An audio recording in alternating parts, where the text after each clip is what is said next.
दोस्तों आपकी हिंदी की सीरीज चल रही है जिसमें आपको प्रीवियस लेक्चर में जो है समास के बारे में पढ़ाया गया।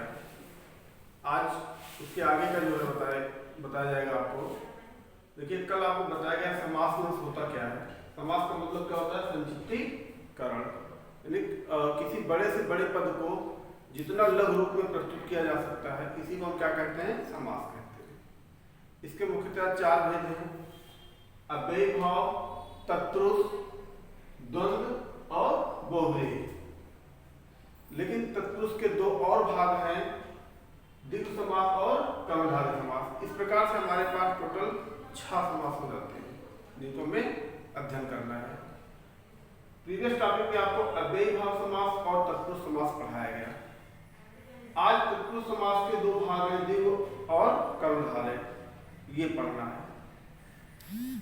देखिए, द्विगु समास होता क्या है?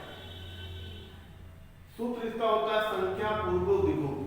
सूत्र क्या होता है? संख्या पूर्वो द्विगु, अर्थात ऐसा समास जिसके पूर्व में क्या आ रहा है? संख्या आ रहा है। ऐसा समास जिसके पूर्व में क्या आ रहा है?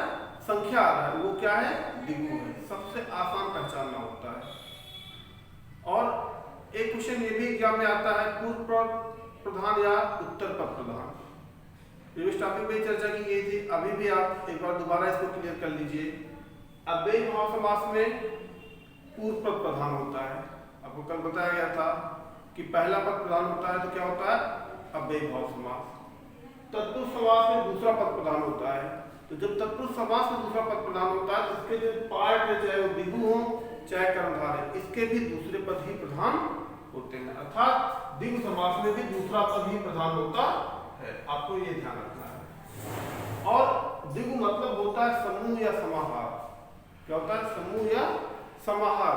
जब इसका हम विग्रह करते हैं तो वहां पे समूह या समाहार शब्द निकल के आता है।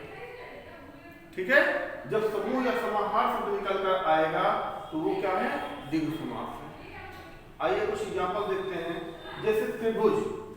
त्रिभुज का मतलब होता है 3 भुजाओं का समूह। 3 भुजाओं का समूह, ठीक है, या 3 भुजाओं का समाहार। अब ये 3 संख्यावाची है। जब संख्या आ जाएगी तो आपको तुरंत देखते ही टिक कर देना है कि संख्यावाची द्विगु, तुरंत संख्यावाचक है तो संख्यावाचक द्विगु है। ठीक है, या चौराहा। चौराहा का मतलब हुआ 4 मार्गों का समाहार। 4 मार्गों का समाहार, ठीक है, या 4 मार्गों का समूह। ठीक है, या पंचामृत मतलब 5 प्रकार का अमृत। 5 प्रकार का अमृत, ठीक है, या 5 प्रकार के अमृतों का समूह। 5 प्रकार के अमृतों का समूह।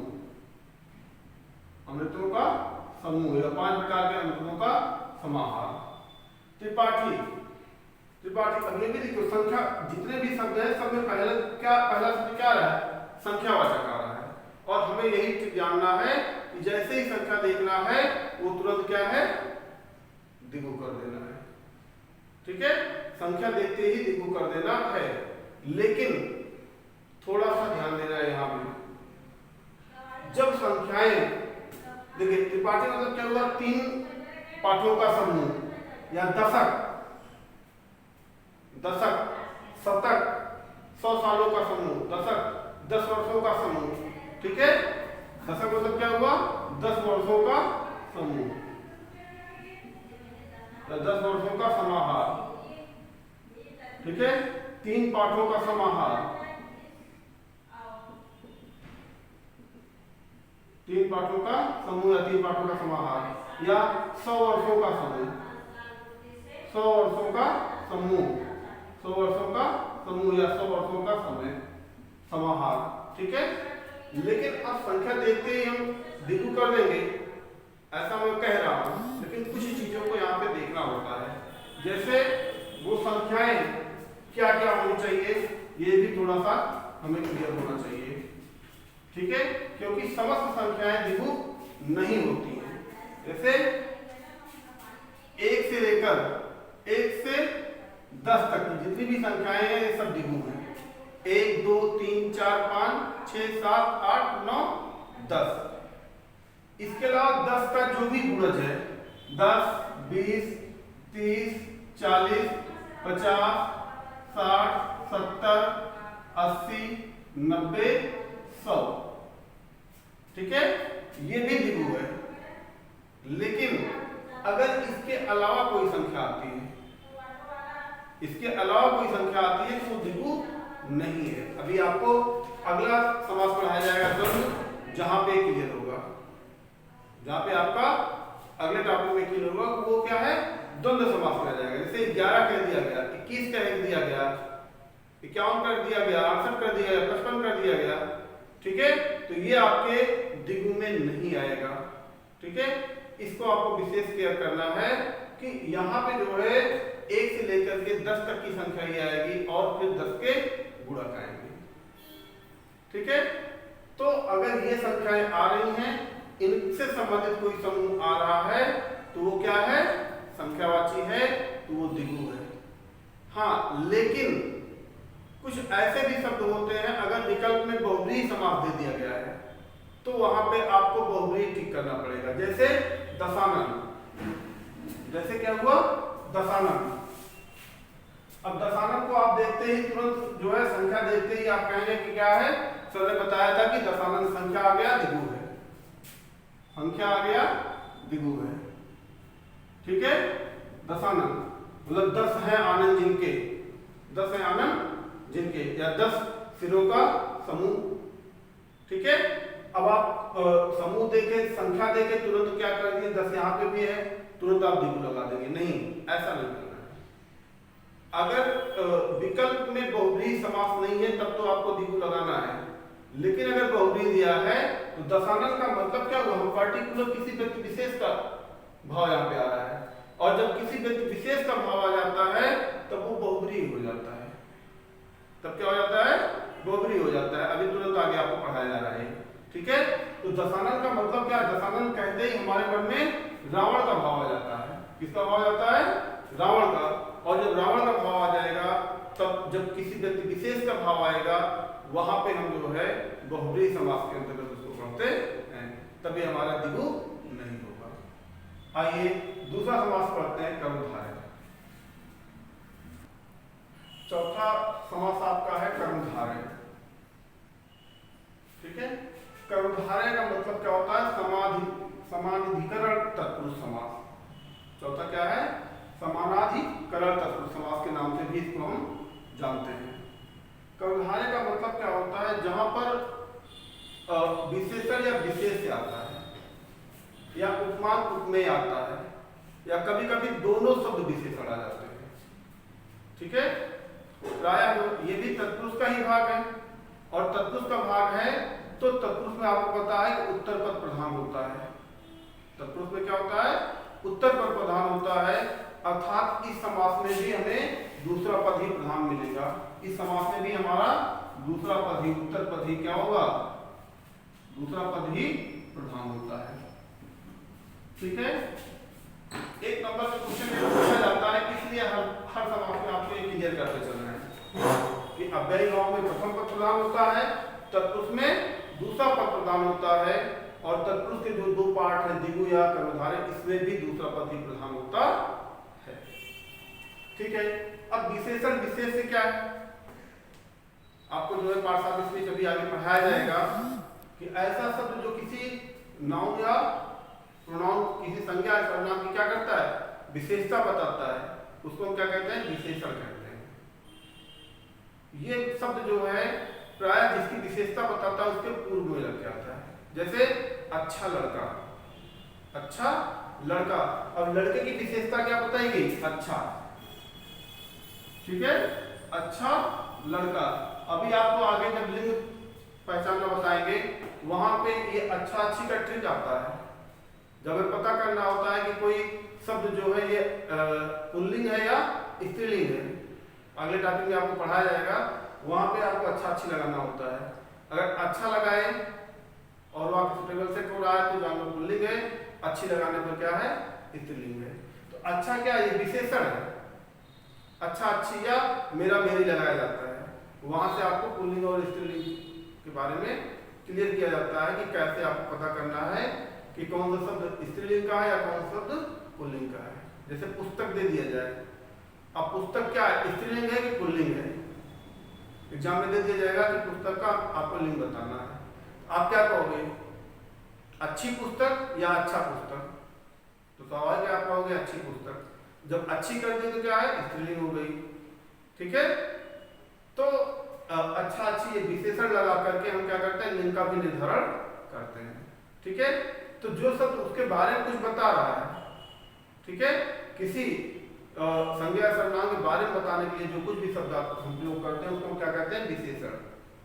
और विशेषण जिसकी विशेषता बताता है वही क्या है, विशेषण। जैसे अच्छा लड़का, अब ये क्या है, विशेषण है। अच्छा क्या है, विशेषण है, और लड़का क्या है, विशेष है। लड़का क्या है, विशेष है, क्योंकि लड़के के बारे में बताया जा रहा है कि ये लड़का अच्छा है, बुरा है, लंबा है, मोटा है, पतला है, काला है, गोरा है, जो भी विशेषता बताया जा रहा है, किसके बारे में बताया जा रहा है, लड़का के बारे में बताया जा रहा है। तो जिसकी विशेषता बताई जाएगी वो विशेष कहलाएगा, और जो शब्द उसकी विशेषता बताएगा उसको क्या कहेंगे, विशेषण कहेंगे। ऐसे ही उपमान और उपमेय यानी कि रूपक अलंकार। ठीक है, जहां जैसे आता है चरण कमल, क्या आता है, चरण कमल, चरण कमल।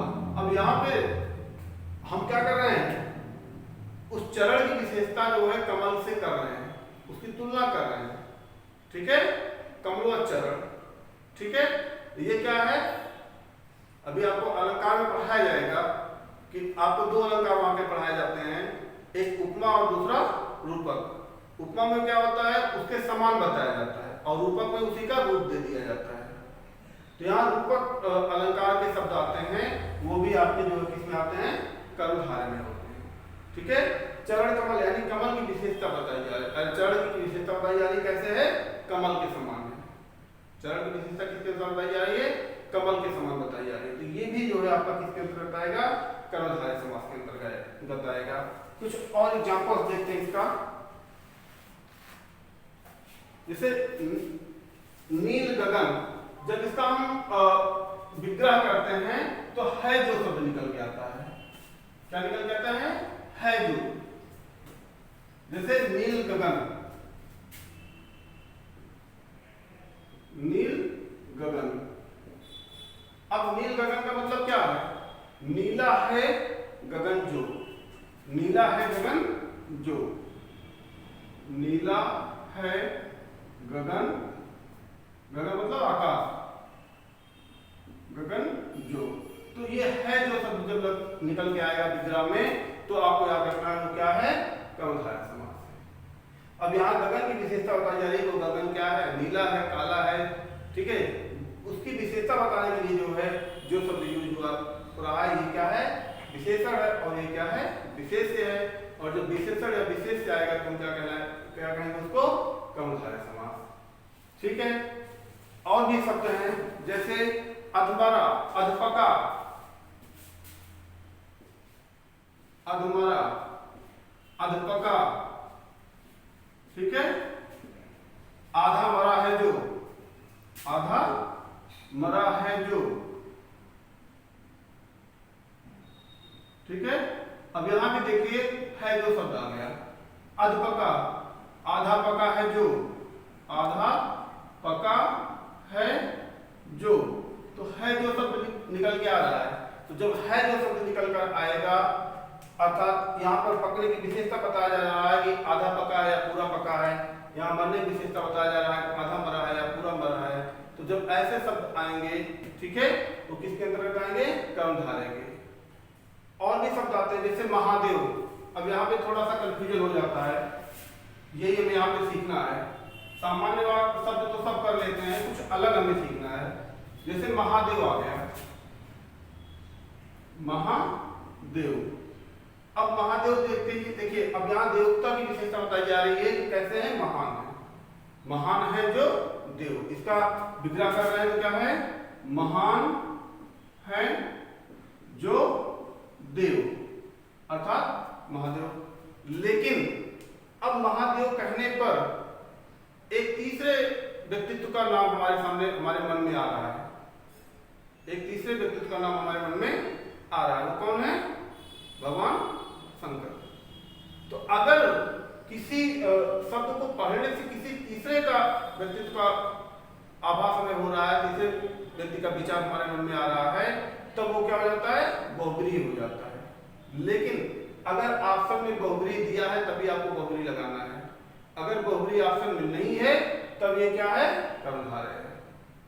ठीक है, इस चीज का आपको विशेष केयर करना है कि अगर आपको विशेषण दिखाई पड़ रहा है और आपको में बहुब्रीहि का विकल्प नहीं है तभी आप कर्मधारय लगाएंगे। अगर कर्मधारय के अलावा बहुब्रीहि भी दिया गया है आपको, तब इसको बहुब्रीहि पर टिक करना पड़ेगा। ठीक है, बाकी विशेषणता ये बता रहा है और विशेषता बता रहा है तो क्या है? कर्मधारय है। चलिए अगला देखते हैं। इसके बाद अगला समास देखते हैं, हमारा कौन सा है? द्वंद्व समास। पांचवा समास है आपका द्वंद्व समास। द्वंद्व समास इसका सूत्र है उभय पदार्थ प्रधानो द्वंद्वा।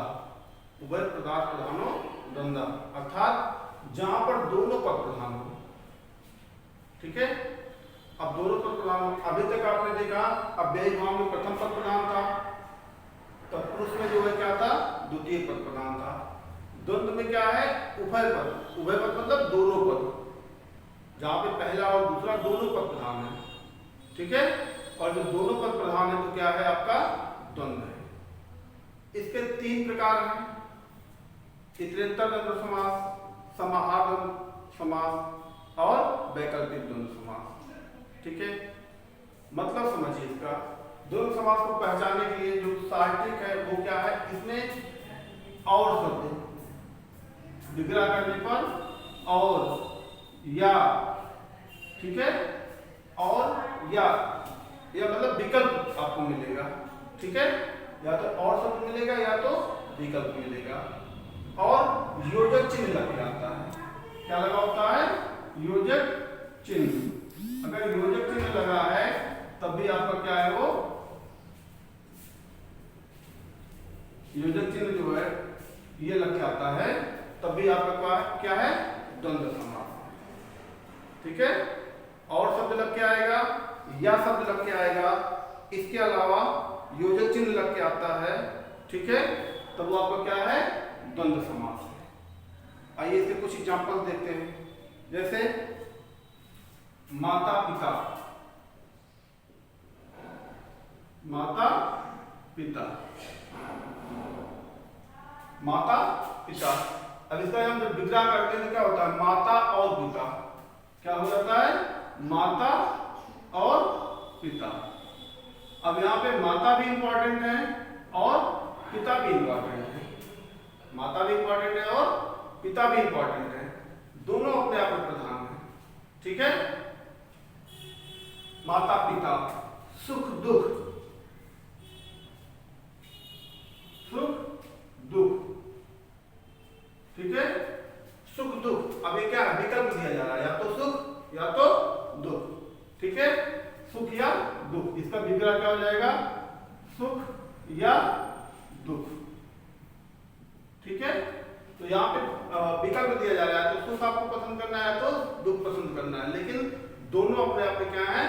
प्रधान है। दोनों की अपने आप में उपयोगिता है। बिना दोनों के आप इसका अर्थ स्पष्ट नहीं कर सकते। कभी कभी ऐसे भी शब्द आ जाते हैं जहां पर एक ही शब्द है। ठीक है, उसको एकल द्वंद्व कहते हैं। जैसे छात्र, छात्र, ये बहुत कम आपको कहीं पे पढ़ने को मिलेगा। अब इस छात्र का मतलब क्या है?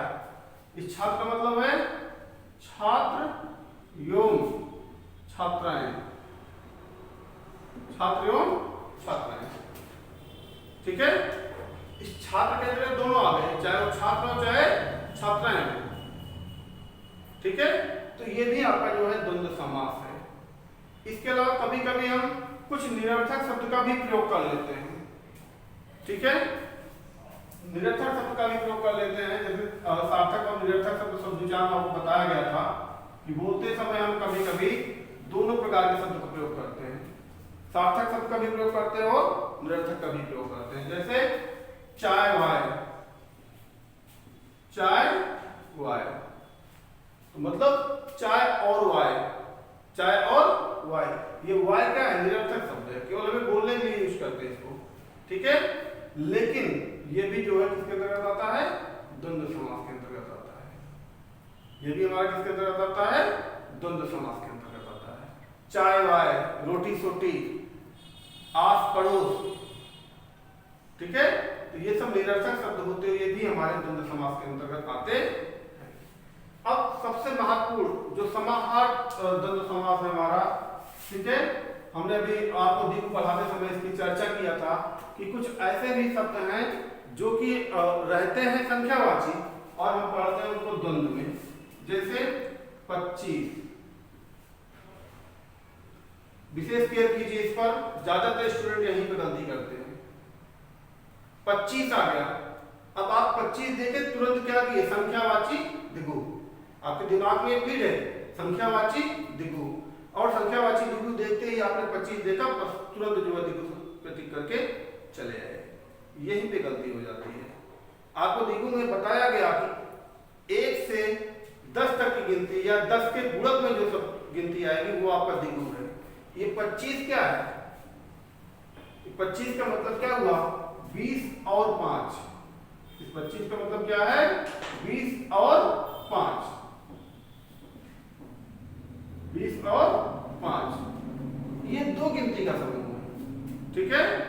और शब्द लग के आ रहा है, जब दो गिनती का समूह है या और शब्द लग के आ रहा है, और शब्द जब लग के आएगा तो आपका क्या है, द्वंद्व है, ठीक है।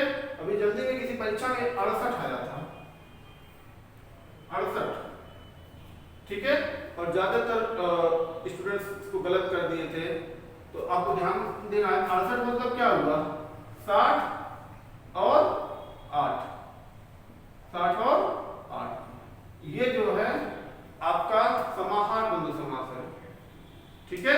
60 और 8, 68, ठीक है।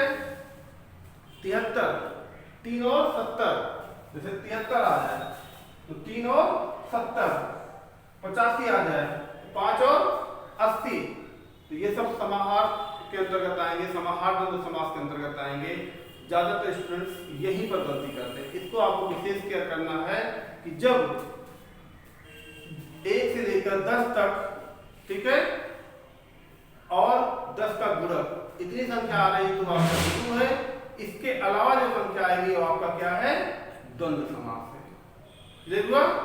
आइए अगला और अंतिम समास आपका देखते हैं, कौन सा, बहुब्रीहि समास। देखिए अंतिम समास आपका आता है बहुब्रीहि समास, ठीक है। बहुब्रीहि का मतलब क्या हुआ, अन्य पदार्थ प्रधानो बहुब्रीहि, अर्थात ऐसा समास जिसमें कोई तीसरा पद प्रधान हो, न प्रथम पद प्रधान हो न द्वितीय पद, ठीक है। कभी कभी एग्जाम में ये भी क्वेश्चन पूछ लिया जाता है कि बहुब्रीहि समास का कौन सा पद प्रधान होता है। आपको देखना है वहां पे कि बहुब्रीहि समास का कोई पद प्रधान नहीं होता है जो शब्द में लिखा हुआ है, बल्कि कोई तीसरा प्रधान होता है, ठीक है। तो मतलब कहने का ये अर्थ है कि जब कोई ऐसा शब्द जो अपना मूल अर्थ ना धारण करे, कोई ऐसा शब्द जो अपना मूल अर्थ ना धारण करके भावार्थ धारण करे, ठीक है, अर्थात उस शब्द को पढ़ने से हमें किसी, हमारे दिमाग में, हमारे मस्तिष्क में किसी तीसरे व्यक्ति विशेष की जो है क्या बन जाए, छाप बन जाए, किसी तीसरे व्यक्ति विशेष का आवरण हमारे मस्तिष्क में बन जाए, तो वो क्या है, बहुब्रीहि समास। समझने के लिए आपको केवल इतना याद रखना है कि जितने भी भगवान के नाम हैं, जितने भी भगवान के नाम हैं, सब क्या है, बहुब्रीहि समास है। आपको माइंड में यही याद रखना है कि जितने भी भगवान के नाम हैं, सब क्या है, बहुब्रीहि समास है, ठीक है। आइए कुछ एग्जांपल्स कराते हैं। जैसे अभी हमने दशानन की बात किया था, दशानन की बात अभी प्रीवियस टॉपिक पे किया था कि दशानन मतलब क्या हुआ, दशानन मतलब क्या हुआ, दस है आनंद जिसके, ठीक है। और यहाँ पर विग्रह करने पर जिसके शब्द आता है, क्या आता है, जिसके या जिसका शब्द आता है, जिसका या जिसके शब्द आता है। तो जब जिसका या जिसके शब्द आएगा तब भी हमारा क्या है, वो बहुब्रीहि शब्द है। ठीक है, तो 10 हैं आनंद जिनके, 10 हैं आनंद जिसके, अर्थात रावण। 10 आनंद किसके हैं? रावण के हैं। 10 हैं आनंद जिनके अर्थात रावण। तो अब ये क्या हुआ? बहुब्रीहि समास हो गया, क्योंकि दशानन कहते ही हमारे मस्तिष्क में एक नया शब्द आ जा रहा है। वो किसका आ रहा है? रावण का। लंबोदर, लंबोदर, लंबोदर मतलब क्या हुआ? लंबा है उदर जिनका, लंबा है उदर जिनका। किसका उदर लंबा है? भगवान श्री गणेश। भगवान किसका है? श्री गणेश का है। ठीक है, श्री गणेश जी का है। तो अब इसको पढ़ने से हमारे मन में गणेश का भाव आ रहा है, अर्थात ये कौन सा समास हो गया? बहुब्रीहि समास। तो जिस भी शब्द को पढ़ने से हमारे मन में उसके अर्थ के बजाय उसके भावार्थ में किसी व्यक्ति विशेष का भाव आ रहा है, तो क्या है? बहुब्रीहि समास है। ठीक है, या ऐसे ही मनोज,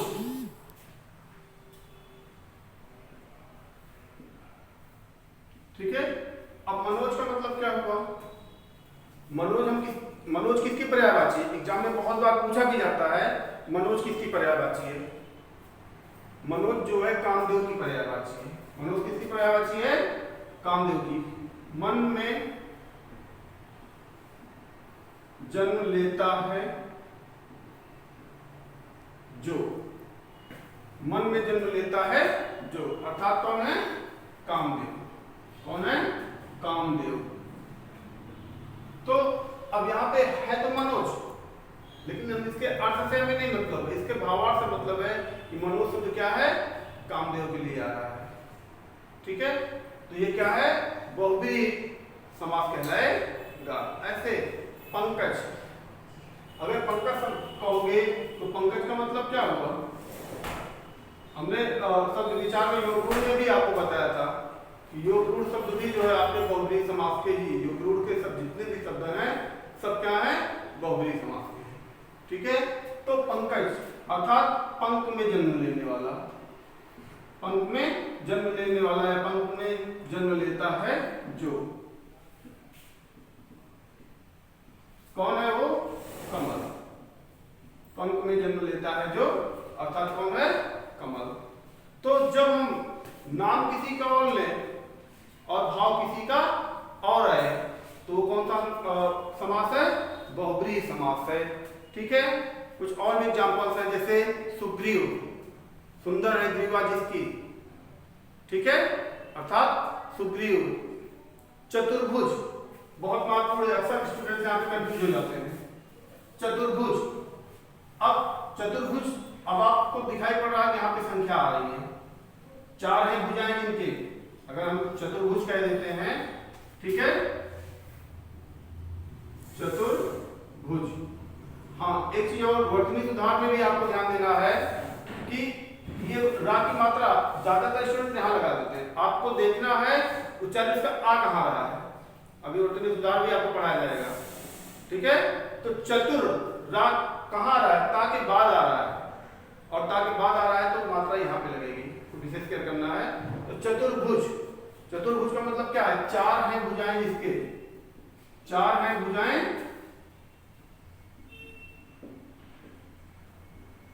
जिसके। किसके हैं 4 भुजा? भगवान विष्णु। 4 भुजाएं किसके हैं? भगवान विष्णु के हैं। तो अब चतुर्भुज कहते ही हमारे मन में भगवान विष्णु का चित्र बन जा रहा है, तो ये कौन सा समास है? बहुब्रीहि समास है।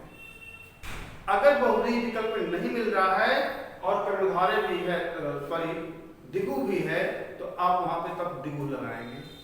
ठीक है, अगर बहुब्रीहि विकल्प में नहीं है तो, या बहुब्रीहि और दिगु दोनों आया है तब भी आपको बहुब्रीहि ही करना है, तब वहां पे आपको दिगु नहीं लगाना है, क्योंकि चतुर्भुज स्पेशली जो है विष्णु भगवान के लिए ही यूज किया जाता है। ठीक है, इस प्रकार आपके 6 समास कंप्लीट हुए। ठीक है, किसमें कौन सा पद प्रधान है ये बताया गया। इसके बहुत सारे एग्जांपल्स हैं, अभी आपको प्रैक्टिस सेट भी हम करवा देंगे। पीतांबर, पीत है अंबर जिसका, अब पीत है अंबर जिसका किसके लिए यूज किया जा रहा है? ये भी भगवान विष्णु के लिए यूज किया जा रहा है। त्रिनेत्र, ठीक है, अब त्रिनेत्र किसके लिए यूज किया जाता है? तीन है नेत्र जिनके, अर्थात भगवान शिव, ठीक है।